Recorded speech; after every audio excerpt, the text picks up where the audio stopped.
Eh, Sehingga ya buku perencanaan arsitektur enterprise ini jika kita lihat itu berisi langkah-langkah dan kerangka berpikir secara logis dalam membuat arsitektur enterprise. Sehingga buku ini dapat digunakan oleh kalangan akademisi maupun praktisi untuk membuat suatu rencana pengembangan sistem informasi secara utuh. Untuk itulah bedah buku pengembangan rencana induk sistem informasi karya Krisdanto Surendro akan sangat menambah wawasan keilmuan bagi mahasiswa dan dosen di bidang sistem informasi. Hadirin yang kami hormati, selamat mengikuti acara ini. Semoga acara ini dapat bermanfaat bagi kita semua. Kami sebagai penyelenggara mengucapkan terima kasih kepada Bapak Krisdanto Surendro atas kesediaannya sebagai narasumber kali ini, pihak perpustakaan yang telah membantu terlaksananya acara ini, para dosen, panitia, dan mahasiswa, serta seluruh peserta lainnya yang tidak dapat kami sebutkan satu persatu. Kami sebagai penyelenggara juga mohon maaf apabila dalam penyelenggaraan acara ini ada hal-hal yang kurang berkenan. Demikian kata sambutan dari saya akhiri. Wabillahi taufik wal hidayah. Wassalamualaikum warahmatullahi wabarakatuh. Waalaikumsalam warahmatullahi wabarakatuh. Oke, makasih Bu Sri. Kita masuk di acara utama. Monggo Pak Hendro, silakan untuk Baik, terima kasih. Assalamualaikum warahmatullahi wabarakatuh. Selamat pagi untuk semuanya. Sebelumnya, perkenalkan saya Krisdanto Surendro. Saya seorang pengajar di Institut Teknologi Bandung. Saya terus terang agak surprise juga kenapa buku pengembangan rencana induk sistem informasi ini kok harus dibedah gitu ya. Padahal buku ini terbit tahun 2009. Kalau dilihat cetakan pertama Juni 2009. Dan pada saat itu kurang lebih 2 tahun kata penerbitnya sudah habis. Makanya logikanya tahun 2010 itu sudah sulit didapatkan dan setelah itu tidak ada dan tidak beredar di pasaran. Tapi saya nggak tahu apa yang terjadi. Saya ingin cerita kenapa sih buku ini diterbitkan. Jadi pada saat itu mungkin penerbit mencari konten untuk diterbitkan dalam sebuah buku dan kemudian meminta membuat atau menulis sebuah buku yang berkaitan dengan sistem informasi. Kebetulan ada beberapa materi yang dibuat oleh beberapa mahasiswa bimbingan tesis, ada beberapa laporan kegiatan yang kemudian saya gabung menjadi sebuah buku-buku dalam pembaban tersebut. Hanya memang dulu usulan saya sebenarnya judulnya bukan pengembangan rencana induk sistem informasi. Saat itu yang masih keren, terkenal adalah apa itu master plan, teknologi informasi, blueprint sistem informasi atau teknologi informasi, dan sebagainya. Tetapi penerbit meminta judulnya ini aja, Pak. Ya, sudah. Itu adalah sekilas tentang sejarah terbitnya buku ini. Jadi silakan. Tetapi beberapa hal mendasar yang disebutkan dalam buku ini sebenarnya masih bisa kita manfaatkan untuk pengembangan dokumen rencana induk atau dokumen master plan atau sebuah blueprint. Secara sistematis, buku ini terdiri dari 5 bab. Yang pertama berbicara mengenai arsitektur enterprise. Yang kedua mengemukakan tentang kerangka kerja Zaman Framework. Yang ketiga IBM Business System Planning. Yang keempat Enterprise Architecture Planning, perencanaan arsitektur enterprise dari SPEWAK, dan yang kelima bagaimana menetapkan model kematangannya. Perlu diketahui pada saat itu yang namanya arsitektur enterprise baru muncul dan belum berkembang. Jadi pada buku ini belum disebut-sebut sama sekali apa itu TOGAF, apa itu VEAF, dan sebagainya, karena memang dokumentasi tentang hal tersebut belum muncul. Tetapi sudah ada gagasan tentang bagaimana sih kita membuat sebuah cetak biru, sebuah blueprint, sebuah desain, atau kumpulan dari artefak-artefak yang dinyatakan dalam arsitektur, dan akhirnya bisa membentuk sebuah layanan atau dukungan teknologi informasi untuk enterprise. Ide dasarnya, ide besarnya adalah seperti itu. Bab 1 cerita tentang hal itu. Memang kalau dilihat pakai kerangka kerja, pakai kacamata sekarang, itu sangat kesana kemari gitu ya. Tetapi ya saat itu ada dokumentasinya ya kurang lebih seperti itu yang didapatkan. Nah, mulai bab 2 ini, saya berpikir bahwa bagaimana sih cara membuat rencana induk sistem informasi itu, atau mungkin kita sebut sebagai master plan atau blueprint. Nah, salah satu dokumen yang banyak digunakan dan disebut-sebut adalah Zahman Framework atau kerangka kerja Zahman, di mana di dalam tulisannya Zahman mengemukakan tentang apa saja yang harus kita libatkan di dalam proses pengembangan master plan atau rencana induk sistem informasi, dan bagaimana langkah-langkahnya. Perlu diketahui, Zahman ini sebenarnya mantan dari pekerja perusahaan IBM. Jadi pada saat dia membuat kerangka kerja Zahman, dia sudah keluar dari IBM. Tetapi gagasan dasarnya yang dikemukakan dalam matriks 6x6 itu secara logis bisa kita ikuti sampai sekarang. Bahwa untuk membuat suatu rencana induk, maka objek-objek apa yang harus kita libatkan dan bagaimana caranya itu ada di dalam sel-sel yang dimaksud. Karena kebingungan bagaimana sih cara mengerjakan Zahman, bagaimana membuat arsitektur enterprise, kemudian saya berpikir kembali dan mendapatkan buku tentang IBM Business System Planning. Buku ini sebenarnya salah seorang penulisnya ya Zahman ini. Jadi Zahman pada saat bekerja di IBM, dia berhasil membuat sebuah buku yang disebut sebagai Business System Planning. Bisa digambarkan atau bisa dibayangkan bahwa pada tahun 1980, maaf mungkin beberapa mahasiswa atau hampir semua mahasiswa belum lahir ya, pada tahun 1980, dengan keterbatasan teknologi informasi, mereka sudah mampu membayangkan bagaimana teknologi informasi harus diterapkan di dalam sebuah perusahaan, di dalam sebuah enterprise. Nah, itu dikemukakan di dalam bab 3, karena di sana ada langkah-langkah membuatnya. Walaupun cara membuatnya masih sangat awal, gitu, jadi masih sangat tradisional sekali. Pada saat kita membuat bab 3 ini juga ada kebingungan, ini nanti cara mewujudkannya dalam rencana induknya bagaimana? Oleh karenanya, saya mengemukakan tentang buku Enterprise Architecture Planning, Perencanaan Arsitektur Enterprise, yang ditulis oleh Spewak. Pada dasarnya, perencanaan arsitektur enterprise adalah bagian dari kerangka kerja Zahman berupa matriks 2x3.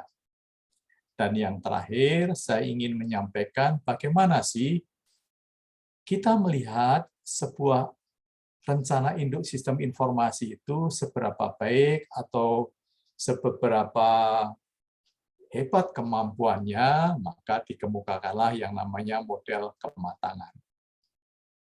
Pada dasarnya, materi tentang rencana induk atau master plan atau blueprint ini sudah lama digunakan. Bahkan saya ingat pada tahun 1992 kami mencoba menerapkan business system planning untuk sebuah perusahaan BUMN. Walaupun masih banyak kekurangannya, tetapi pola pikirnya sudah bisa digunakan. Kemudian pada tahun 2001-2002 kami mulai mengembangkan rencana induk sistem informasi dengan menggunakan kerangka berpikir zaman dan enterprise architecture planning. Sebagai daya tarik, pada saat ini berdasarkan peraturan Menteri BUMN,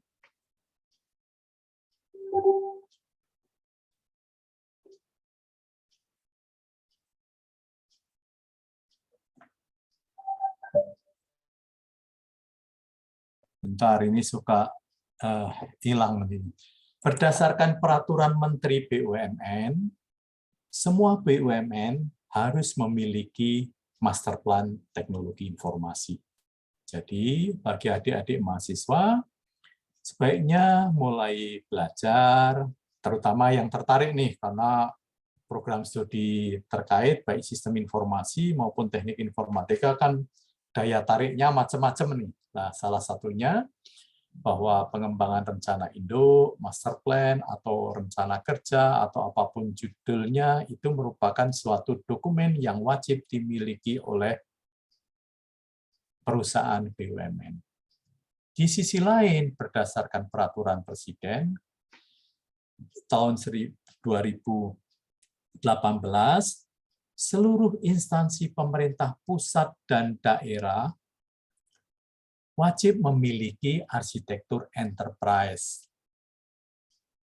Dan setiap tahunnya implementasinya akan dimonitoring, akan dinilai oleh Kementerian PAN-RB. Jadi kalau kita bayangkan bahwa bidang yang bisa kita masuki atau objek-objek yang bisa kita masuki untuk penerapan arsitektur enterprise ini jumlahnya sangat banyak. Kalau kita hitung instansi pemerintah pusat dan daerah, mungkin ada 400 atau 500-an yang harus diterapkan. Dan sekedar informasi, pada akhir tahun kemarin, saya mengadakan kuliah MBKM pada mahasiswa program studi Sistem dan Teknologi Informasi, dan kebetulan yang tertarik hanya ada 12, padahal target saya ada sekitar 20 atau 25 orang. Mereka melakukan kuliah MBKM Arsitektur Enterprise dengan cara menerapkannya di dalam pemerintah Kota Bandung.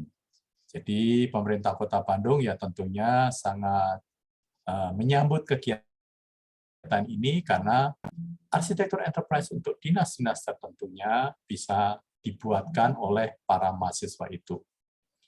Hanya memang karena aturan ITB bahwa peserta kuliah MBKM ya harus sesuai dengan mata kuliah yang ada, maka para mahasiswa hanya mendapatkan SKS sebesar 12 SKS. Ada 6 mata kuliah wajib dan ada 6 mata kuliah pilihan yang bisa diberikan kepada mereka untuk penilaiannya. Harapannya supaya jadi 20 ya tentunya dikaitkan dengan mata kuliah kerja praktek, mata kuliah tugas akhir, dan sebagainya. Tetapi itu sudah di luar bagian saya. Jadi itu adalah daya tarik yang bisa mahasiswa terapkan untuk keperluan tugas akhir, untuk keperluan mengambil kuliah MBKM, artinya prodinya nanti bisa mendesain kegiatan itu, berupa pengembangan rencana induk sistem informasi. Rujukan utamanya adalah peraturan Presiden tentang sistem pemerintahan berbasis elektronik, SPBE. Nah, itu intronya. Sampai di sini ada yang mau bertanya tidak? Silahkan. Biar nggak terkesan kuliah ini gitu ya. Mangga kalau ada yang mau bertanya. Ya. Teman-teman, kalau ada yang mau bertanya, silakan. Itu logika awalnya. Enggak. Di chat aja, present. Ya, silahkan. Kalau tidak ada, saya lanjutkan. Ini enggak ada ujiannya kok, enggak apa-apa. Lanjut, Pak. Rencana induk sistem informasi, master plan, blueprint, itu adalah sebuah rencana. Analoginya seperti ini. Bayangkan, beberapa tahun ke depan, kita ingin punya rumah yang bagus seperti ini. Ini rumahnya Indra Kents di mana? Di Medan atau di Jakarta ya? Yang karena kegiatan yang ilegal itu akhirnya dia tidak menempati rumah ini. Tetapi terlihat bahwa rumahnya sangat bagus, sangat megah, sangat mewah, dan sangat besar. Begitu juga dengan penerapan teknologi informasi di sebuah perusahaan, di sebuah kantor. Kita bisa membayangkan, karena kita sudah terbiasa melihat film, terbiasa mencari materi di YouTube atau apapun juga, ke depannya penerapan teknologi informasi itu akan seperti apa sih? Nah, itu mirip dengan bayangan kita akan memiliki rumah tinggal. Artinya apa? Tadi seperti disebutkan oleh Ibu Kaprodi, bahwa sebenarnya untuk memiliki rumah ini sebaiknya dimulai dari perencanaan, dimulai dari membangun rencana. Kenapa? Ya karena mungkin kita membayangkan akan membuat sebuah rumah besar, tetapi sumber daya keuangan kita tidak mencukupi untuk membuatnya sekaligus. Sama seperti perusahaan ingin menerapkan teknologi informasi beserta aplikasinya secara baik dan lengkap, tetapi pendanaannya kurang banyak atau tidak punya uang banyak. Akibatnya harus dikembangkan secara bertahap. Tentunya secara bertahap itu juga masuk dalam logika, masuk dalam akal. Apa dulu yang harus dikembangkan, baru kemudian apa, dan sebagainya. Sederhananya, kalau kita bikin rumah, tentunya kita harus bikin fondasinya dulu. Bukan tiba-tiba atapnya, atau tiba-tiba bikin kamarnya, dan sebagainya. Nah, logika itulah yang akan disusun di dalam rencana induk sistem informasi. Nah, langkah-langkahnya saya menggambarkannya kurang lebih seperti ini, mungkin agak jelek. Yang pertama, kita berhubungan dengan orang atau perusahaan di bidang arsitek. Karena saya akan bangun rumah nih. Nah, sama juga kalau kita akan membuat aplikasi teknologi informasi secara lengkap di sebuah perusahaan, kita juga berdiskusi dengan orang yang paham tentang hal tersebut. Seorang enterprise arsitek, atau orang-orang yang bekerja di bidang teknologi informasi. Nah, apa yang biasanya yang dikemukakan di sini? Yang dikemukakan adalah ya hal yang wajar, arsiteknya akan nanya, Pak, Bapak ingin punya rumah yang seperti apa?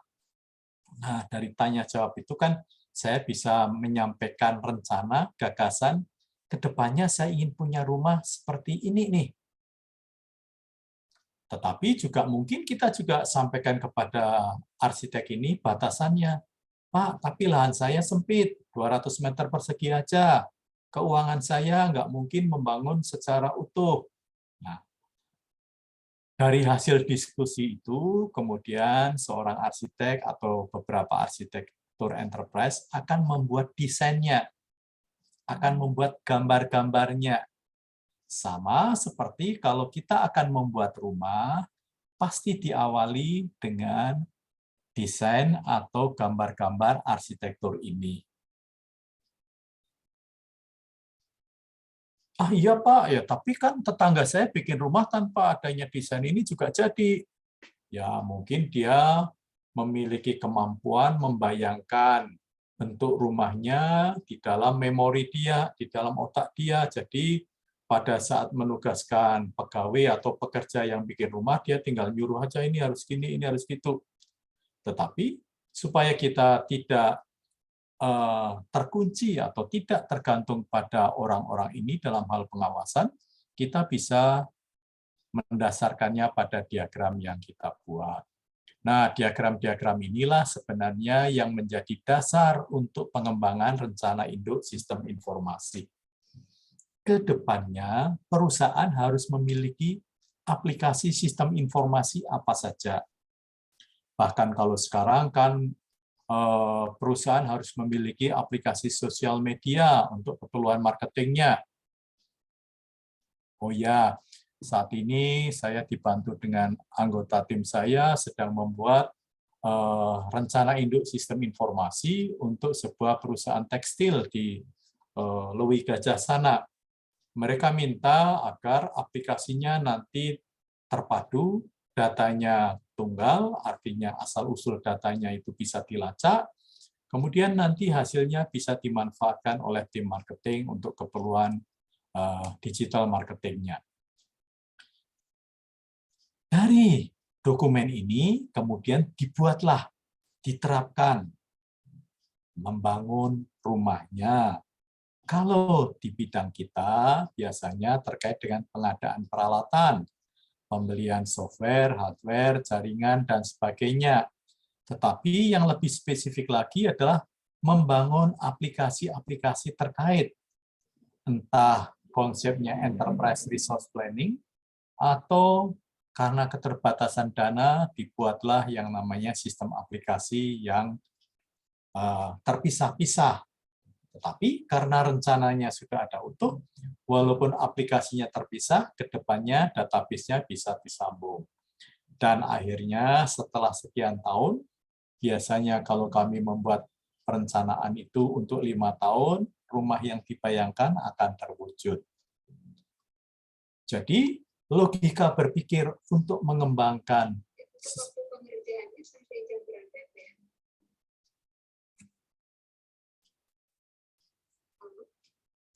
sebentar ya, saya break dulu, lagi UAS. Bentar. Ya, monggo Pak.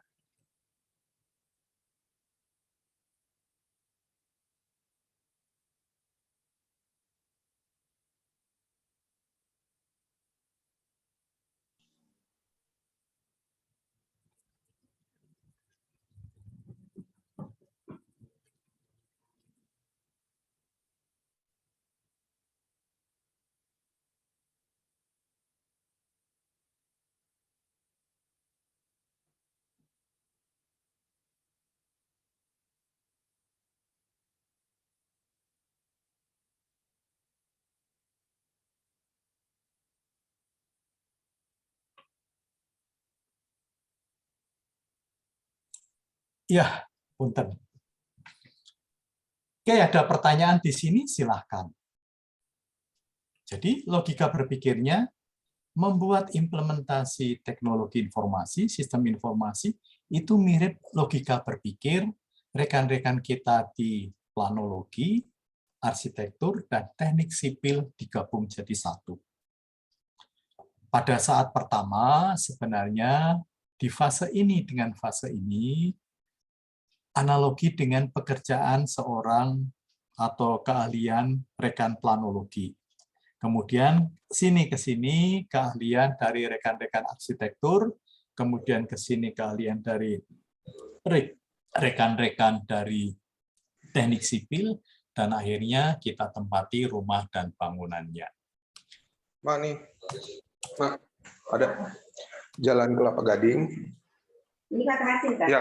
Jalan. Makanya saya di sini mengemukakan gambar ini nih sebenarnya memberikan masukan pada rekan-rekan semua, terutama rekan-rekan yang biasanya bergerak pengembangan perangkat lunak dan sebagainya.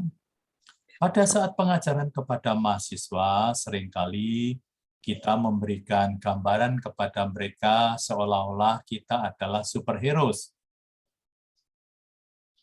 Artinya apa? Bahwa kitalah yang membuat rencana, kita yang membuat desain, kita yang coding, kita yang testing, dan sebagainya.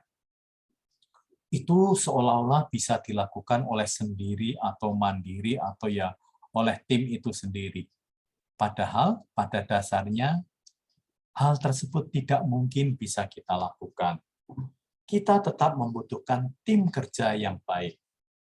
Oleh karenanya, dengan membuat perencanaan strategis atau rencana induk sistem informasi ini, kita sebenarnya dari awal sudah mulai bekerja sama. Pada saat membuat rencana itu, kita sudah melibatkan semua stakeholder yang ada, kemudian kita juga sudah melibatkan rekan-rekan dengan keahlian yang berbeda-beda, dan sebagainya.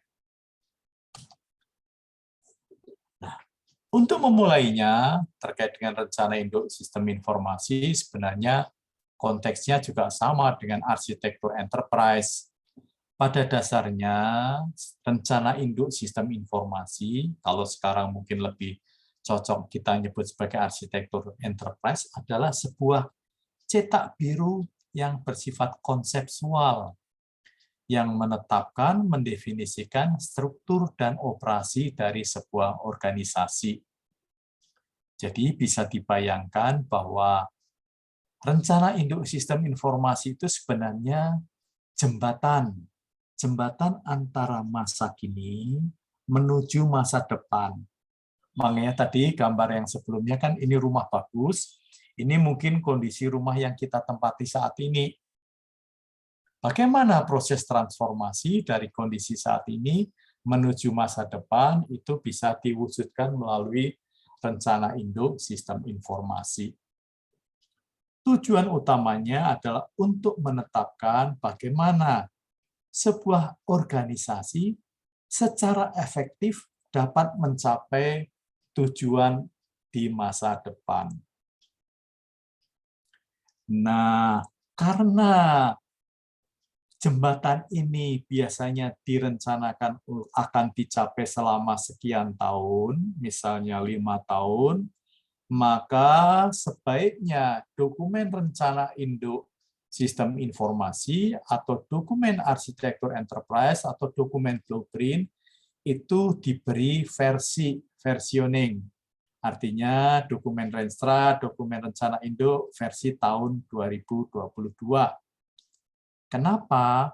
Karena nanti di akhir tahun 2022 itu harus dievaluasi ketercapaiannya.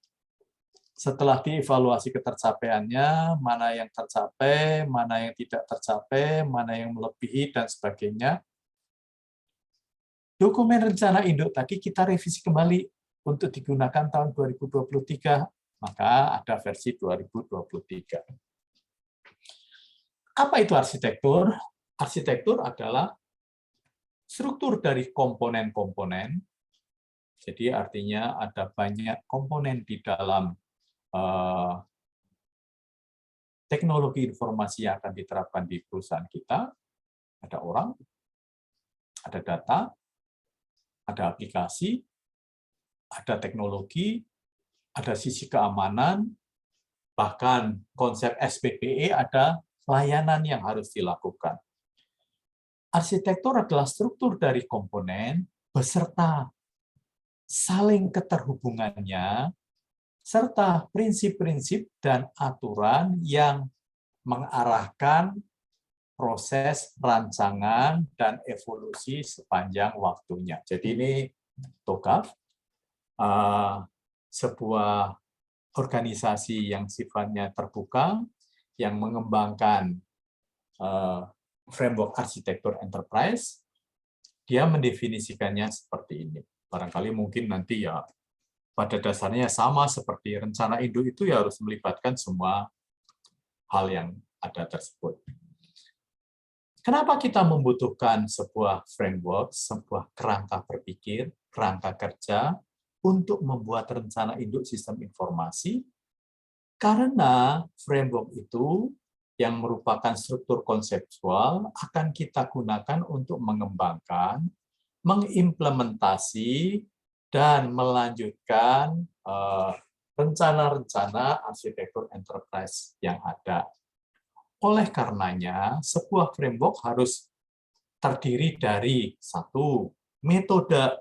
Jadi ada metode yang ada di dalam framework tersebut. Untuk apa? Untuk membangun bagaimana arsitektur enterprise itu akan dibuat. Kemudian sekumpulan alat, tools, dan vocabulary, vocabulary yang sama.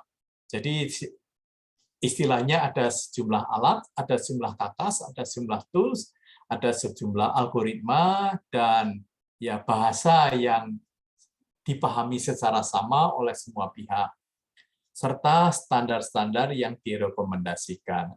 Jadi dengan menggunakan framework, kita bisa mengembangkannya secara lebih baik.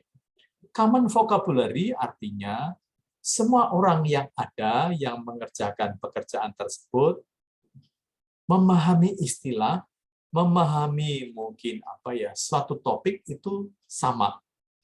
Bahkan kalau kita akan bekerja sama dengan perusahaan lain, istilah-istilah yang sama akan dipahami secara sama. Ingat, saya selalu mengemukakan bahwa di kita dalam saat membuat aplikasi itu ada satu istilah yang dianggap berbeda dan membingungkan bagi rekan-rekan di organisasi yang membutuhkan aplikasi itu. Apa vocabulary yang membingungkan? Misalnya implementasi. Kalau di kita, di bagian pemrograman, yang namanya implementasi adalah coding. Tetapi di dunia nyata, yang namanya implementasi itu, software-nya sudah jadi, diterapkan. Nah, itu kita harus memiliki vocabulary yang sama. Manfaat dari framework adalah menghindari kepanikan pada saat awal. Biasanya karena kita tidak tahu apa yang kita kerjakan, kita suka panik. Nah, dengan menggunakan framework, maka hal-hal itu bisa kita hilangkan. Kemudian akan kita manfaatkan untuk mengetahui apa yang sudah kita dapatkan dari orang lain. Kemudian kita memiliki sejumlah dasar sumber daya yang bisa kita gunakan kembali. Ingat, yang namanya framework, kerangka kerja, jadi kerangka itu ya ini. Nah, yang jadi masalah seharusnya kan tadi ada set, ada tools, ada metode, dan sebagainya. Biasanya yang namanya framework yang ada sampai saat ini belum sampai tingkat kedetilan. Bagaimana sih cara mengerjakannya? Bahkan sekarang TOGAF yang sudah sampai versi 10 pun belum memberikan panduan yang secara detail bisa kita manfaatkan. Dia hanya ngasih arahan-arahan aja. Masih sama dengan prinsip Zahman Framework. Secara prinsip, di dalam pembuatan rencana induk sistem informasi, itu bisa dikaitkan dengan istilah domain pada arsitektur. Hanya seringkali kita salah paham, terutama di dalam domain yang pertama. Domain pertama itu bisnis arsitektur. Jadi yang difokuskan adalah arsitektur bisnisnya. Tetapi kebanyakan kita menerjemahkan sebagai bisnis proses arsitektur, padahal itu sesuatu yang berbeda. Bisnis proses merupakan bagian dari bisnis. Jadi bisnis proses arsitektur merupakan bagian dari bisnis arsitektur. Jadi mungkin perlu dikembalikan lagi pada pemahaman bisnis arsitekturnya. Di dalam melakukan bisnis, ada data yang dilibatkan, makanya kita akan membuat arsitektur datanya. Biasanya di kelas diajarkan tentang membuat aplikasi untuk sebuah fungsi tertentu, pembelian, pengadaan, kepegawaian. Nah, itu sesuatu yang sangat terbatas. Bagaimana jika semuanya harus dihubungkan jadi satu? Makanya kita memerlukan arsitektur data. Bahkan untuk kondisi sekarang, arsitektur data ini harus bisa dikaitkan dengan arsitektur yang terkait data besar, big data, kemudian dengan data warehouse-nya, dan akhirnya dengan bisnis intelijennya, agar keputusan yang dilakukan oleh pelaku bisnis bisa berjalan dengan baik dan benar. Jadi di konsep data arsitektur yang sekarang harus dilibatkan tentang data warehouse, big data, dan kemudian bisnis intelijennya.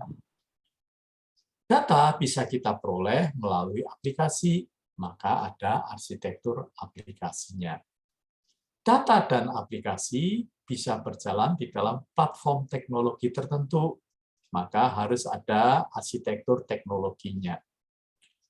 Dan yang kelima, yang belum muncul di sini adalah bahwa kesemuanya ini harus dijalankan dan memberikan rasa aman, percaya diri bagi perusahaan bagi pihak-pihak luar yang tergantung atau berhubungan dengan perusahaan kita. Maka yang kelima adalah arsitektur keamanan, security arsitektur.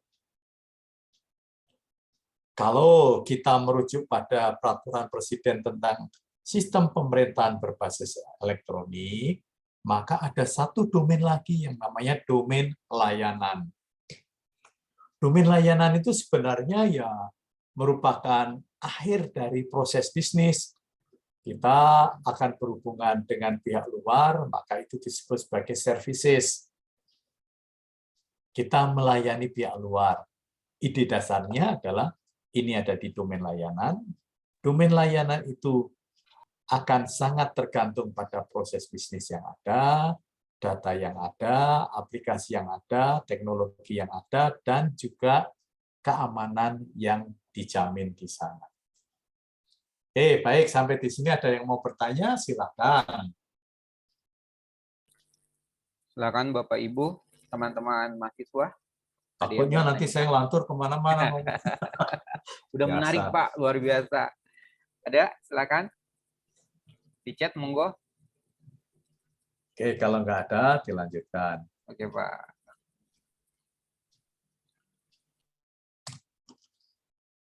Nah, ini yang terkini kita bisa memanfaatkan framework TOGAF yang sekarang sudah versi 10, tetapi untuk keperluan rencana induk sistem informasi, master plan sistem informasi, langkah-langkah yang dilakukan adalah 1, 2, 3, 4, dan 5 ini. Oh, ada pertanyaan, silakan. Oh, nggak ada. Oh. Baik. Apa yang dilakukan? Pertama, pada saat ADM ini adalah Architecture Development Method. Ini adalah bagian yang ada di TOGAF, di Open Group. Ini ada yang mau bertanya, mungkin dari mahasiswanya Bu Megawati, Pak. Monggo, silakan. Oke. Fahmi menyebutkan bahwa berdasarkan analogi yang diberikan, apakah ada hal atau step lain yang dalam membangun sebuah enterprise arsitektur, bagaimana pengembangannya dari analogi tersebut? Ya, nanti berikutnya ini Mas introduction dulu nih, kelamaan kayaknya introduction-nya ya. Oke. Di dalam buku itu ternyata atau memang belum ada bahasan sama sekali tentang TOGAF, karena memang saat itu TOGAF belum berkembang. Tapi sekarang TOGAF sudah versi 10.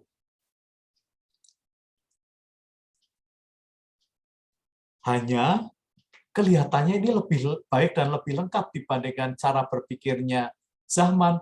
Tapi pada saat dipelajari benar, ini masih membingungkan gitu loh. Makanya sebenarnya ya saya sendiri secara praktis menggunakan tools gitu ya. Ada tools tertentu yang saya gunakan pada saat mendefinisikan arsitektur vision itu apa, langkah-langkahnya, template-nya bagaimana, matriksnya bagaimana, diagramnya apa, arsitektur bisnis, arsitektur sistem informasi, arsitektur teknologi, peluang dan solusinya, itu kami menggunakan template tersendiri. Jadi ini intro aja. Tetapi kalau mau melihat,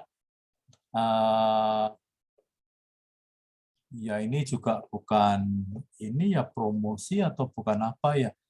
Kadang kalau saya suka, terutama 2020 mulai wabah itu saya suka iseng rekam, maka silakan dicari di YouTube saya, ada beberapa topik terkait dengan arsitektur enterprise.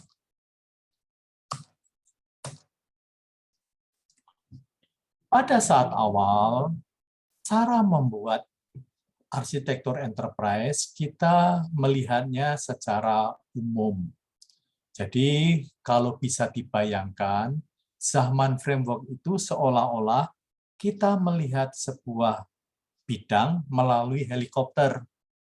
Helikopter masih kecil-kecil ya. Nggak kelihatan, ini udah agak turun ke bawah, jadi sudah mulai agak kelihatan. Zahman menyarankan bahwa untuk membuat rencana induk sistem informasi, untuk membuat arsitektur enterprise, ada beberapa hal yang harus dilihat. Yang pertama adalah, bentar, ini apa sih? Header-nya nggak kelihatan.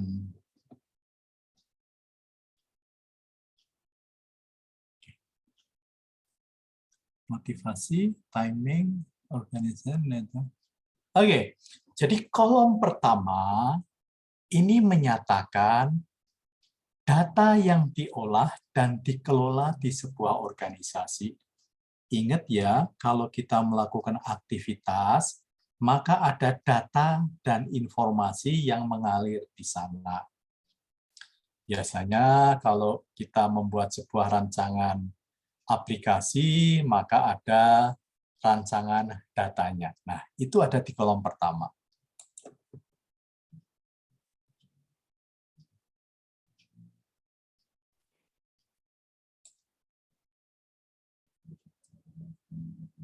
Wah, ada pertanyaan lagi. Menyebutkan 5 domain yang saling berkaitan. Apabila kita tidak mensinkron kalimat itu, contoh pada big datanya, apakah akan berpengaruh? Ya, bahwa tadi sebenarnya gini, kalau big data, data itu ada di kolom sini nih. Pada konsep awal dari TOGAF, pada konsep awal dari Zahman, itu belum musim yang namanya big data, kemudian data yang berasal dari sosial media, kemudian bisnis intelijen. Mereka masih memanfaatkan data-data secara biasanya. Nah, dari beberapa pekerjaan yang kami lakukan, kita sudah mulai mengarahkan bagaimana agar data-data yang ada itu juga bisa dimanfaatkan untuk diolah melalui bisnis intelijen. Tentunya nanti juga akan berhubungan dengan aplikasi apa yang akan dibuat, berhubungan dengan teknologi atau infrastruktur apa yang harus disediakan. Ya tentunya semuanya harus saling terhubung. Kolom pertama adalah data, kolom kedua adalah proses, proses itu adalah urut-urutan aktivitas, kolom ketiga menyatakan lokasi, di mana lokasinya. Katakanlah sekarang ada rekan yang ada di Universitas Widyatama di Bandung, ada yang di UIN di Pekanbaru, itu menyatakan lokasi. Nanti dampaknya lokasi itu akan berpengaruh pada jaringan komputer. Bagaimana menghubungkan data yang ada di Bandung dengan data yang ada di Jakarta, dengan data yang ada di Pekanbaru. Kemudian kolom yang keempat ini terkait dengan people, orang-orang yang melakukan pekerjaan. Siapa saja personil yang terlibat. Makanya dimulai dari organisasinya. Kemudian yang kelima adalah waktu. Kapan aktivitas-aktivitas itu harus dikerjakan, harus dilakukan. Ada aktivitas yang otomatis segera berjalan, ada aktivitas yang menunggu adanya pemicu terlebih dahulu, trigger. Nah, otomatis berjalan itu bagaimana? Ya, kalau misalnya ada sebuah data yang masuk, maka otomatis data itu akan diolah menjadi apa. Kalau adanya trigger, misalnya aktivitas penjualan baru akan terjadi kalau misalnya ada kegiatan apa sih, mungkin pembelian terlebih dahulu. Kurang lebih seperti itu. Dan yang terakhir adalah kolom motivasi.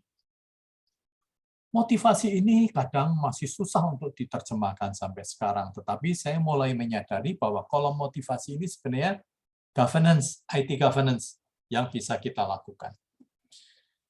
Nah, berarti ada data, ada proses, ada jaringan, ada orang, ada waktu, ada motivasi. Ada lapisan-lapisan yang terlibat. Yang pertama ada konteks. Jadi ini sebenarnya sesuatu yang sifatnya teoritis. Oh, kalau data itu harus kayak gini, sebuah perusahaan harus memiliki data-data kayak gini.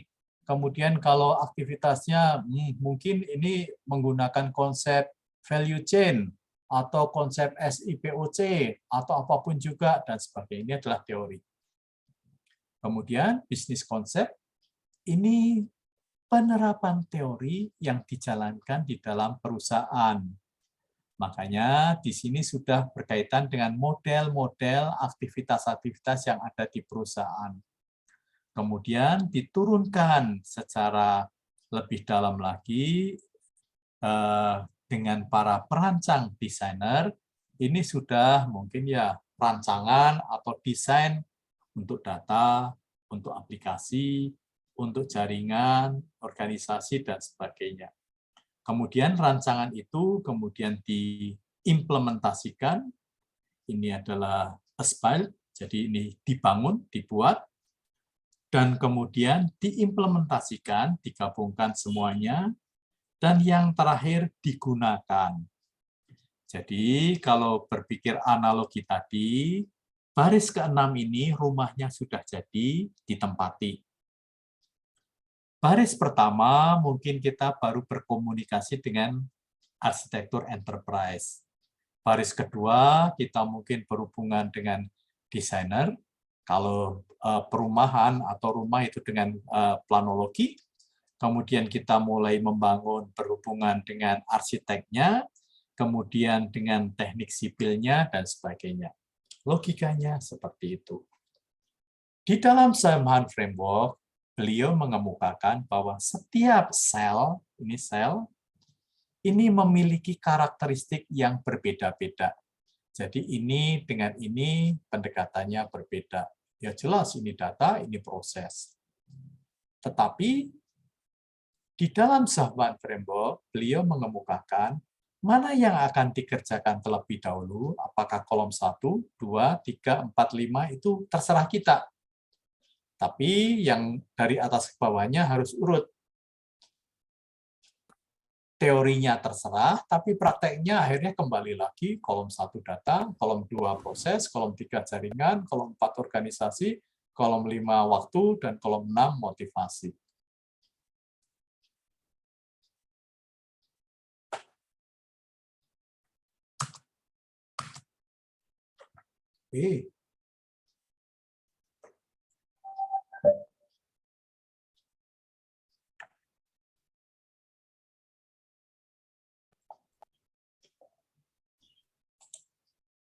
Halo, ada pertanyaan? Tadi kayaknya ke-mute sebentar. Ada yang mau ditanyakan? Oke, teman-teman. Bapak Ibu, ada yang mau ditanyakan? Belum kayaknya, Pak. Belum ya? Lanjut aja. Nah, karena kebingungan dalam menerapkan Saman Framework, pada saat itu saya berpikir, oke, kita terapkan yang namanya konsep dari IBM yang namanya IBM Business System Planning atau IBM BSP. Nah, langkah-langkah metodologinya seperti ini. Kita tetapkan bisnis objektifnya. Oh, kalau dari konsep sistem requirement ini adalah model V karena mirip seperti huruf V, Victory, Viva gitu loh. Kita tetapkan bisnis objektifnya, kemudian organisasinya, kemudian kita lihat proses bisnisnya, kita lihat datanya, dibuatlah arsitektur informasi, dirinci di dalam database, baru dibuat aplikasi. Aplikasi ini akan mendukung proses bisnis, dan jika proses bisnis tercapai akan mendukung bisnis objektifnya. Jadi IBM Business System Planning terkenal dengan pendekatan metodologi yang disebut sebagai top-down planning and analysis. Top-down itu artinya dari atas, dari organisasi besarnya, sampai akhirnya ditemukan arsitektur informasi, dan berikutnya dari arsitektur informasi itu dirancang, desain, dan diimplementasikan. Dibuatlah model datanya, misalnya ER diagram, kemudian dibuatlah aplikasi-aplikasinya. Kalau sudah selesai berarti diterapkan untuk mendukung proses bisnis. Proses bisnis berjalan dengan baik, maka dia akan mendukung tujuan bisnisnya. Kurang lebih ini masih mengikuti konsep desain dari sebuah sistem. Barangkali mungkin kalau kita menggunakan buku Somerville untuk rekayasa perangkat lunak, software engineering, mungkin ya mirip-mirip lah. Dan langkah detailnya yang dilakukan di dalam IBM PSP adalah kita mendapatkan komitmen dari pimpinan. Kalau di TOGAF ini adalah preliminary design, kemudian persiapan untuk study, ini masih preliminary design, dan kemudian starting to study, ini sebenarnya mungkin kalau di TOGAF masuk dari vision. Didefinisikan proses bisnisnya yang ada, didefinisikan kelas data. Ingat ya, di dokumen IBM PSP mereka menyebut kelas data, bukan entitas, karena kelas ini masih sangat luas. Padahal kemarin panasnya gila. Muslimin. Kemudian dianalisis kondisi saat ini, ditetapkan arahan dari eksekutif apa, kemudian disimpulkan, oh berarti arsitektur informasinya seperti ini. Arsitektur informasi ini kemudian dengan menggunakan konsep CRUD, siapa yang create, siapa yang use, maka ditetapkan prioritas arsitekturnya.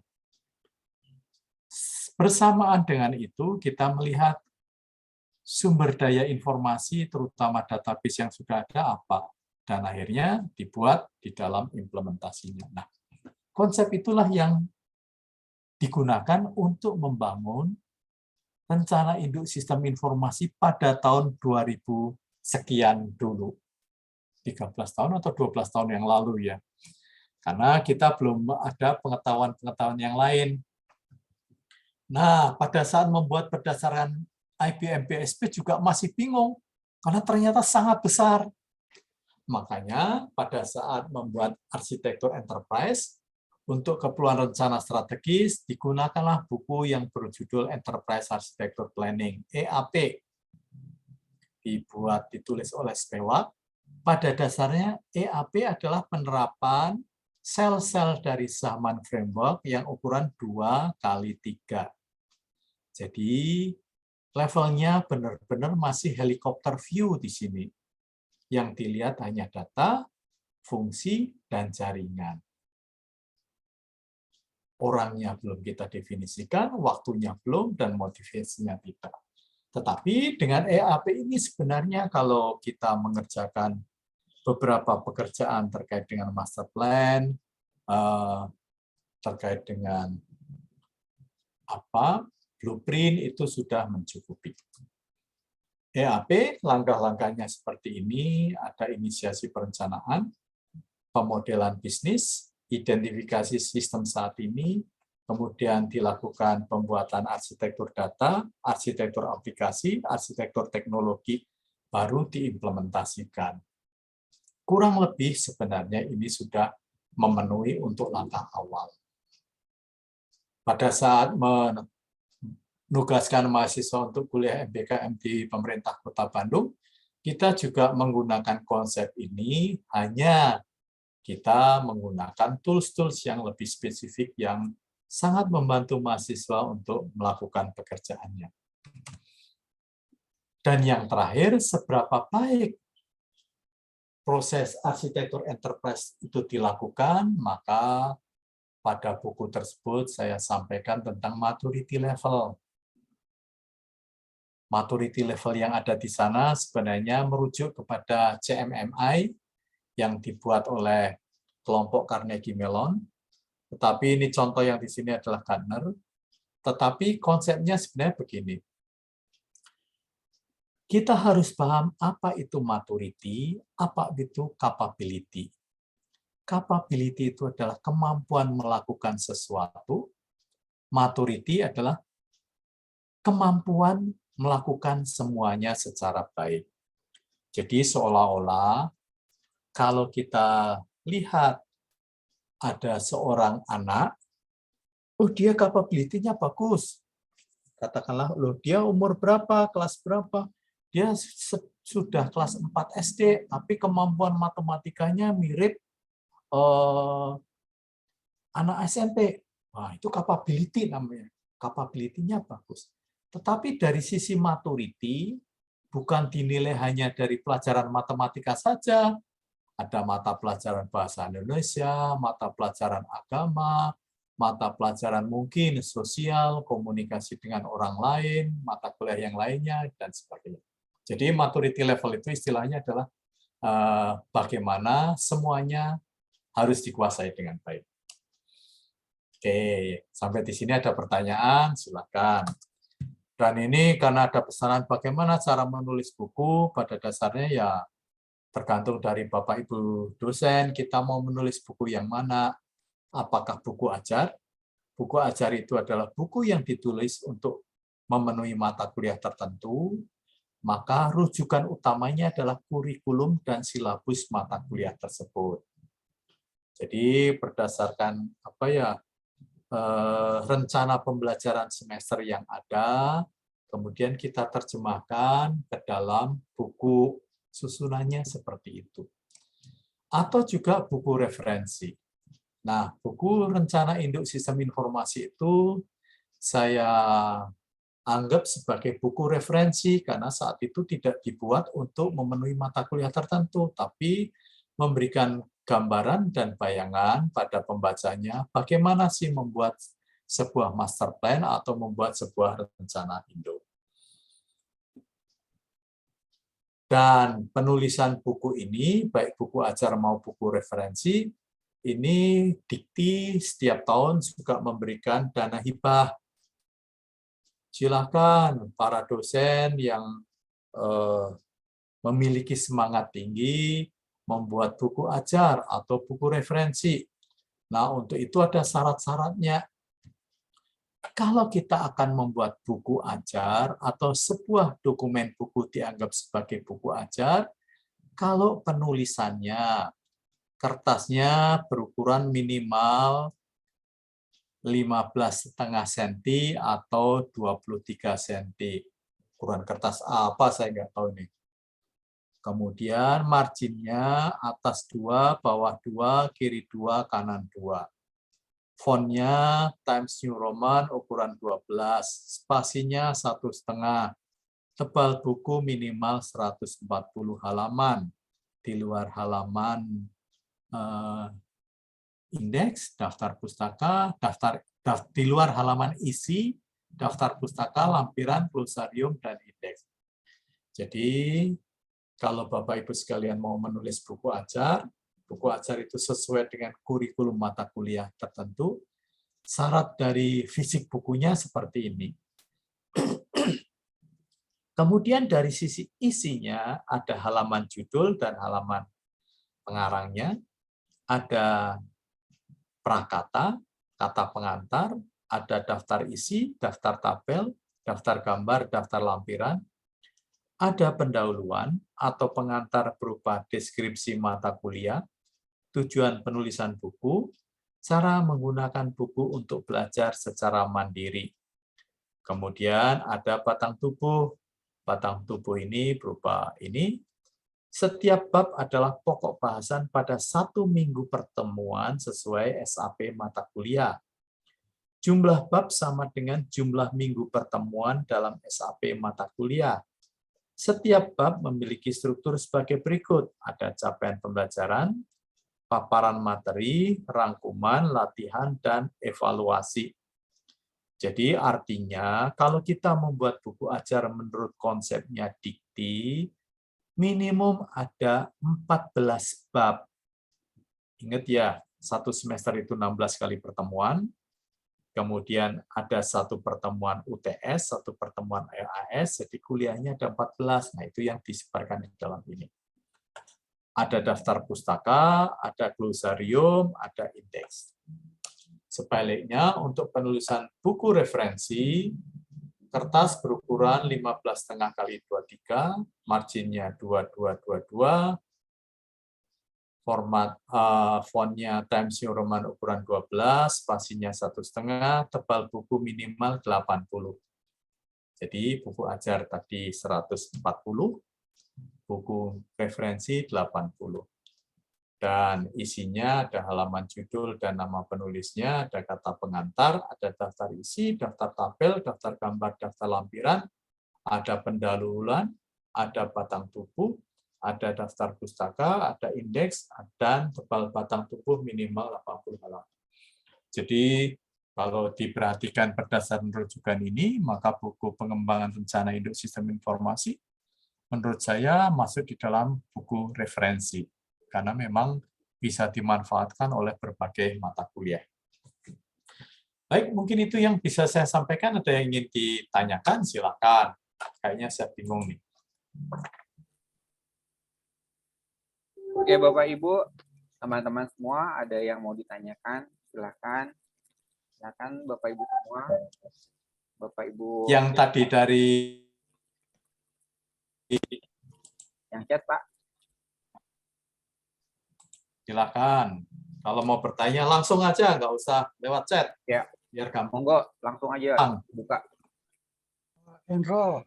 Ya, Pak Iwan. Wah, Pak Dikan ini. Terima kasih Pak Hendro. Apa kabar, Pak Iwan? Iya, dengan senang hati nih Pak Hendro. Terima kasih nih Pak Hendro atas paparannya. Ini sangat baik sekali dan saya terinspirasi sebetulnya karena dulu tuh saya teman saya Pak Beni Ilman dari CV Biopses selalu menyemangati saya untuk membuat buku dan juga udah ditentukan oleh Pak Beni Ilman itu bukunya ini tapi sampai sekarang Pak Hendro saya masih belum bisa membuat buku. Jadi luar biasa sekali, memang harus punya keseriusan ya Pak Hendro ya untuk membuat sebuah buku. Nah, yang ingin saya tanyakan yang pertama itu tentang buku rencana induk pengembangan sistem informasi yang Pak Hendro buat ya tahun 2009. Tentunya untuk yang sekarang tahun 2022 itu kalau diterbitkan lagi ada materi-materi yang harus ditambahkan untuk tahun sekarang. Kira-kira gitu ya. Kalau untuk terbit tahun sekarang ini rencananya materi apa yang ditambahkan di buku itu. Itu yang pertama. Kemudian yang kedua, mengenai penulisan buku ajar, itu ada syarat-syarat, betul saya yang dipaparkan oleh Pak Hendro, tetapi ada syarat di Widyatama yaitu salah satunya adalah cek plagiarisme. Nah, apakah ini juga memenuhi ada persyaratan khusus nggak di membuat buku itu dengan cek plagiarisme? Kalau ada, kira-kira berapa persen? Begitu saja Pak Hendro, terima kasih. Wassalamualaikum warahmatullahi wabarakatuh. Waalaikumsalam. Menjawab pertanyaan Pak Iwan, memang ya menginspirasi saya untuk menulis lagi, mudah-mudahan masih punya semangat. Kalau menurut saya yang perlu diperbaiki adalah dari konsep arsitektur enterprise-nya. Ada banyak hal yang bisa kita lakukan kalau tujuannya adalah masyarakat umum dalam arti perusahaan swasta, BUMN, dan sebagainya. Mungkin kita bisa memanfaatkan TOGAF versi 10. Tetapi kalau kita akan mengarah kepada kelompok instansi pemerintah pusat dan daerah, kita tambahkan lagi konsep dari Federal Enterprise Architecture, FEAP. Karena rujukan dari arsitektur enterprise pemerintahan yang dikemukakan oleh Kemenpan RP itu merujuk ke situ. Nah, prinsipnya sih sama antara TOGAF dengan FEAP, cuma ada pemahaman yang perlu kita lebih eratkan lagi lah, karena kadang ada sedikit istilah yang berbeda. Jadi di situ kemudian ya kalau khusus tentang rencana induk ini mungkin akan saya tambahkan juga materi-materi tentang tools untuk bagaimana menyusunnya. Jadi itu sebenarnya berasal dari, kalau di kami ada mata kuliah yang namanya arsitektur kebutuhan enterprise itu sebenarnya dulu judul utamanya information requirement. Bagaimana mengidentifikasi informasi, nanti ujung-ujungnya adalah arsitektur bisnis atau arsitektur proses bisnis. Nah, kemudian berikut-berikutnya menggunakan konsep yang sama seperti lainnya. Nah, terkait dengan buku ajar, misalnya ada kebutuhan untuk plagiarism checker, ya mungkin perlu juga supaya kita tidak dianggap meniru atau mengcopy punya orang lain. Tetapi juga kita juga bisa memanfaatkannya dengan cara mungkin ya mengubah kalimatnya. Kita kan bisa melakukan pengubahan dari kalimat aktif menjadi kalimat pasif dan sebagainya. Dan mengenai prosentasenya, wah berapa ya saya nggak tahu. Kalau untuk penilaian karya tulis kan 20 sekian ya kalau nggak salah. Tapi kalau untuk buku saya belum pernah lihat, Pak. Nah.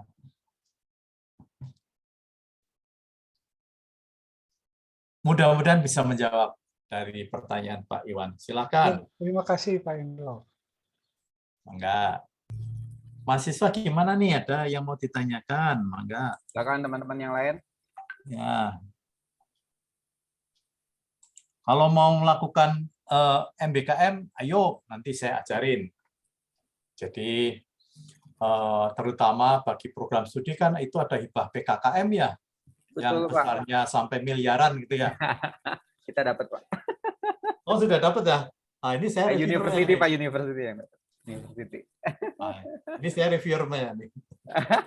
Wah, ini harus jadi catatan nih, Pak. Pak Indro, saya nanya aja deh. Saya nanya, Pak.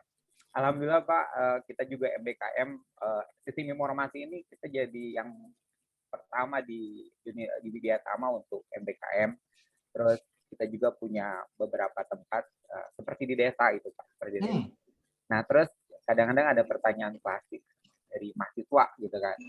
Pak, sebenarnya kalau di kantor desa butuh master plan tidak? Nah, seperti itu. Ya, jadi apakah hanya korporasi-korporasi besar, apa hanya pemerintah saja yang butuh master plan? Nah, kira-kira begitu, Pak. Baik. Pemerintah desa itu kan urusannya juga banyak. Ada urusan kependudukan, walaupun dia mungkin sudah ada aplikasinya, tapi setidaknya Pak Lurah dan beberapa orang di sana itu paham siapa yang tinggal di daerah tertentu di kampung-kampung yang ada di desa tersebut. Mungkin ada urusan ekonomi, ada urusan perdagangan, dan sebagainya. Maka dari situ tentunya master plan untuk sebuah desa juga diperlukan. Hanya mungkin tingkat kompleksitasnya tidak sekompleks apa yang ada di mungkin kota atau di provinsi dan sebagainya. Begitu Pak Firgana. Jadi menurut saya tetap aja. Oke, Pak. Makasih, Pak. Teman-teman lain? Ya, ada, silakan langsung Bapak Ibu dosen. Ini juga lengkap, Pak. Ada Pak Parlindungan juga ada. Ya, Pak Parlindungan mana nih? Pak Murnawan juga ada. Pak Hari Supriyadi, Pak Wakil Dekan juga ada, Pak Ucu, lengkap. Salam sehat selalu Pak Endro. Terima kasih Pak Parlindungan. Silakan bertanya, Bang. Itu doang. Oke, teman-teman yang lain, monggo ada yang harus ditanyakan. Teman-teman dari kampus lain, monggo. Bu Megawati, Pak Geral, monggo silahkan langsung aja. Udah paham semua mungkin ya. Wah, ini. Mas Raya itu mahasiswa saya ada tanya tuh di chat. Monggo nggak Mas? Oh di chat toh? Nggak ada. Tadi ada. Udah. Yang itu kan Bu, yang analoginya. Analogi. Ya, Kemudian yang satu lagi domain. Nah, domain. Tadi sebenarnya sudah saya jawab bahwa terkait dengan domain itu ya tentunya semuanya harus bisa terintegrasi dengan baik. Kalau yang sudah saya miliki adalah bagaimana menurunkan arsitektur data dengan memanfaatkan data warehouse, business intelligence gitu ya. Tetapi memang di dalam aplikasinya seolah-olah masih menggunakan aplikasi yang berasal dari pihak lain. Tetapi dari datanya sudah. Dan idenya artinya bahwa semuanya harus tetap menyatu dengan baik. Begitu aja, Bu. Baik, terima kasih Pak. Ya, silakan. Oke. Mangga. Ayo teman-teman yang lain, silakan. Ini udah Ya, mulai saya penuh. izin bertanya lagi, Pak. Ya, Fahmi, Monggo, silakan. silakan langsung. Jadi kan di sini izin Pak ya.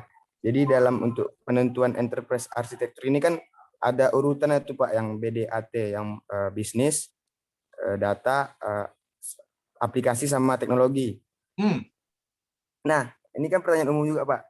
Jadi apakah kita harus mengikuti urutan itu atau tidak gitu Pak? Jelaskan Pak. Terima kasih. Ini pertanyaan umum Pak. Ya, kalau kita menggunakan framework TOGAF, maka ikuti data, bisnis arsitektur, data arsitektur, application arsitektur, infrastructure arsitektur. Tapi kalau kita menggunakan konsep Brahman-Zahman framework, bebas. Mau yang mana dulu gitu loh. Cuma kalau bebas itu biasanya nanti kita akan kebingungan. Karena di suatu ketika kita akan menemukan konsep telur dan ayam. Mana yang lebih dahulu nih? Nah, tetapi Pak Zaman sudah membayangkan ya ini mungkin makom dia, level dia sudah sangat tinggi, dia membayangkan apapun yang kita lakukan, maka ya terserah kita gitu loh. Tapi akhirnya ya yang dilakukan secara oleh masyarakat umum, oleh orang-orang kita tetap aja mengikuti konsep kolom pertama data, kolom kedua proses bisnis, ini sebenarnya bisa dipertukarkan, kolom ketiga jaringan, kolom keempat people, orang-orang, kolom kelima waktu, dan kolom keenam motivasi. Jadi praktisnya adalah dengan mengikuti urutan itu dari proses bisnis terlebih dahulu. Begitu Fahmi, ada yang mau ditanyakan lagi? Oh iya Pak, berarti ada dua, tergantung juga Pak ya, tergantung framework-nya Pak ya.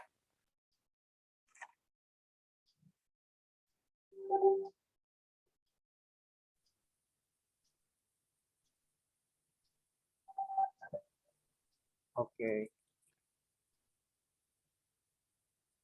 Oke teman-teman. Mati speakernya. Ada yang mau ditanyakan kembali, ada yang mau didiskusikan kembali teman-teman semua? Ya, Irfan, Pak Irfan nih. Diskusi nih kita.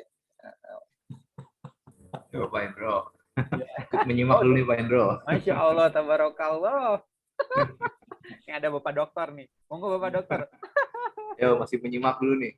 Monggo. Lanjut dulu. Oke. Oke Pak, mungkin saya mau nanya dikit Pak. Ada pertanyaan nih teman-teman, ada nggak? Karena ada pertanyaan kelas nih Pak Endro, kalau pakai TOGAF gitu ya, teman-teman mahasiswa suka bertanya, Pak sebenarnya itu semua cycle-nya itu harus digunakan semua gitu ya, atau cukup sampai PC aja boleh, atau cuma sampai bisnis arsitektur aja boleh, atau cuma beberapa aja yang lain nggak boleh, bisa nggak dipakai gitu Pak Endro. Baik, yang jelas tergantung penugasan pada kita. Contohnya pada awal-awal saat terjadi pandemi COVID-19, ITB sebenarnya ingin membuat arsitektur enterprise untuk ITB. ITB belum punya loh, diam-diam. Tetapi karena ada pandemi, kita untuk berinteraksi dengan pihak-pihak di sana agak kesulitan, saya nawar, saya nggak berani. Nah, terus beraninya gimana Pak? Ya saya mau melakukannya cukup untuk preliminary sama arsitektur vision aja. Disetujui, kasih dana, ya udah jalan gitu. Nah, tetapi akhir tahun kemarin kami melakukan pekerjaan pembuatan arsitektur enterprise untuk sebuah kementerian. Mereka minta dari preliminary, arsitektur vision, bisnis arsitektur, information system arsitektur, infrastructure arsitektur, kemudian ditambah security arsitektur, sama services arsitektur, yaitu dilakukan. Jadi pengerjaannya sesuai dengan order. Tetapi kalau ingin membuat arsitektur enterprise yang lengkap, ya tentunya dari fase A, B, C, D. Setidaknya sampai fase infrastruktur arsitektur. Itu Pak Firgana. Oke Pak Hendro, mantap banget jawabannya. Oke teman-teman semua, Bapak Ibu, ada yang perlu didiskusikan kembali. Bapak Ibu dosennya dari Widya Tama juga nih, ada Pak Ujung, Bu Rosalin, Bu Endang, monggo. Ya, sama ini kalau penasaran silakan cari YouTube saya gitu ya. Biasanya terkenalnya YouTube-nya kan tata kelola ya. Sebenarnya ada macam-macam mata kuliah di sana. Iya. Pokoknya selama pandemi tuh, waduh Pak Hendro, videonya banyak banget gitu. Ya, daripada nganggur Pak. Oh benar, betul Pak, betul Pak. Oke Pak, ada lagi teman-teman semua, teman-teman mahasiswa nih mana? Dari mahasiswa Widya Tama gimana nih? Barangkali mungkin ada yang ingin didiskusikan, ada yang tertarik dan sebagainya. Bahkan kalau tertarik mungkin sebaiknya ambil sertifikasi untuk TOGAF. Walaupun mahal itu dibandingkan COVID, tapi ya masih sangat jarang di Indonesia. Iya, saya pernah ngasih pelatihannya Pak buat Telkomsel dulu, TOGAF buat ikutin ujian. Oke, apalagi ya, teman-teman ada lagi? Oh ini Pak Hendro, tadi Pak Hendro di awal bilang masalah SPBE. Kami juga memang ada dosen kami yang fokus di SPBE, ada Bu Endang di sini. Mungkin ada sedikit tip-tip Pak. Jadi Indonesia kan sekarang kabupaten kota kan jumlahnya lebih daripada 500 ya Pak. Banyak banget instansi. Banyak kerjaan SPBE. Kira-kira apa sih Pak clue-nya supaya teman-teman mahasiswa bisa MBKM di salah satu kabupaten kota di sekitar Jawa Barat aja deh, seperti itu. Kayak mahasiswa Bapak yang 12 orang itu tadi. Iya. Itu juga pemerintah Kota Bandungnya minta tahun depan diadakan lagi gitu. Mantap. Tapi ya kitanya yang pusing nyari mahasiswa. Jadi tergantung dari universitasnya.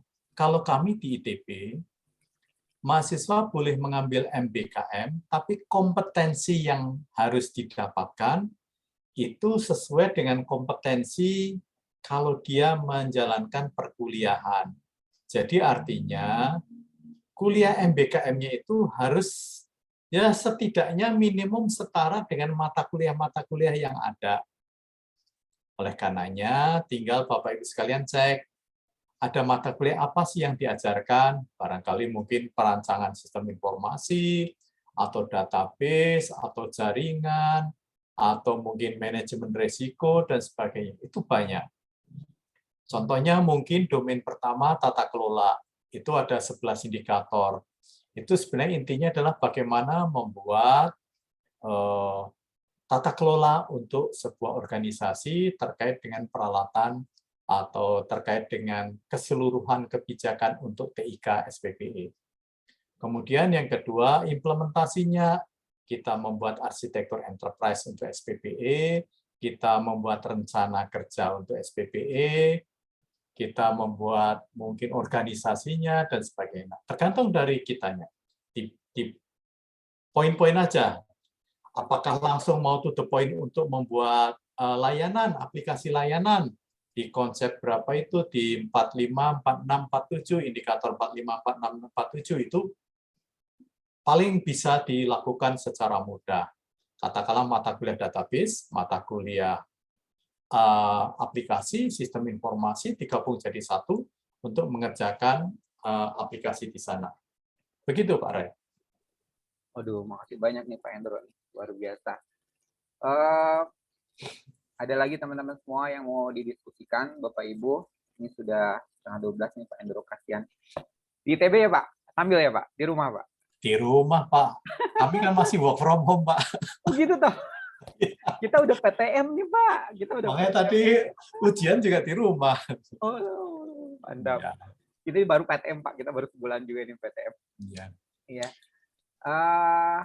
Kalau memang tidak ada pertanyaan lain, teman-teman semua, monggo Pak kita closing statement aja Pak dari Pak Hendro. Tapi sebelum itu mungkin saya ingin menyampaikan bahwa sebenarnya saya lagi tertarik untuk mengadakan penelitian terkait dengan ESG, Pak. Barangkali mungkin bidangnya Pak Ray Virgana. Ya. Environment, System, and Governance. Oke. Itu lagi digandrungi oleh orang-orang perusahaan itu. Oh, ini pasar-pasarnya besar, Pak. Oke, environment and government ya, Pak. Ini jadi Environment, System, and Governance. Wah, itu ini mantap, Pak. Tetan tersendiri. Ya, jadi kayaknya menarik untuk digeluti lebih lanjut. Baik, kalau tidak ada pertanyaan atau tidak ada komentar, terima kasih pada rekan-rekan di Universitas Widyatama atas undangannya. Terima kasih pada Bapak Ibu sekalian yang hadir, pada adik-adik mahasiswa semuanya. Dan jika ada pertanyaan yang masih penasaran ingin diajukan, silakan diajukan melalui email saya surendro@gmail.com. Ya, mungkin tidak segera dijawab, tapi setidaknya kalau melalui email akan saya jawab. Baik, kalau tidak ada pertanyaan, saya mengucapkan terima kasih dan saya kembalikan kepada Pak Ray Virgana. Oke, Pak Endro, Pak Kridanto Surendro PhD. Teman-teman semua, Pak Endro makasih banyak atas kesediaannya mengisi kegiatan di siang ini. Teman-teman semua, saya sebagai moderator, saya tutup acara ini dengan hamdalah, alhamdulillahirabbil alamin. Semoga kita bisa ketemu lagi ya Pak Endro ya di lain kesempatan. Insya Allah. Tadi Pak Parlindungan udah bilang kita mau silaturahmi ke ITB yuk katanya itu Pak. Tadi dia bilang pagi-pagi saya Pak. Jadi cetat. Ya Pak, saya selalu Pak. Iya, padahal saya baru berkunjung ke sebelahnya kantornya Pak Parlindungan itu. Oh, kantor apa Pak? Oh, kecamatan itu ya Pak? Kimia Farma Pak, booster. Oh, siap Pak. Kimia Farma. Oh, iya. Oke, Pak Endro makasih banyak ya Pak Ya, Endro sama-sama. ya. Oke, terima kasih. Selamat siang. Ya, ini acaranya saya tutup. Terima kasih. Wassalamualaikum warahmatullahi wabarakatuh. Terima kasih. Waalaikumsalam warahmatullahi wabarakatuh. Oke. Terima kasih. Ya. Izin ya. Suat, Ya. gemuk sekali sekarang kamu. Oh, dia gemuk banget Pak. Terima kasih Pak. Baik. Ya, izin live. Oke, monggo Pak. Makasih banyak. Terima kasih, Pak Endro. Geral, kamu bulat sekali Geral. Itu Geral, itu yakin? Geral. Iya. Kamu makan apa, Geral? Halo. Kamu efek kamera ini. efek kamera. Rekamannya dicopot tuh, dilepas dulu. Itu masih direkam itu. Iya, maaf. Dia udah kawin tuh, jadi badannya gemuk banget. Geral, luar biasa. Mega, sehat selalu ya, Mega ya. Alhamdulillah. Sehat semua ya. Makin cantik aja. Bu Mega kemana nih S3-nya nih? Kemana nih S3-nya Bu Mega nih? Yuk kemana kita? Yuk. Ewa ke Inggris, Ewa. Udah duluan, Ewa. Ewa udah berangkat. Wah, keren. Ya. Udah pamit ya, Mas Ray. Makasih. Makasih banyak Bu Pamit ya, Mega. Pak Ray. Sukses. Sukses terus. Ya.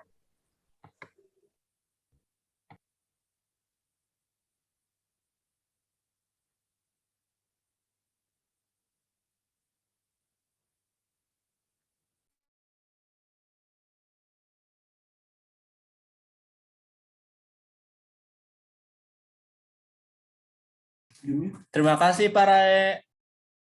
Ya, sama-sama.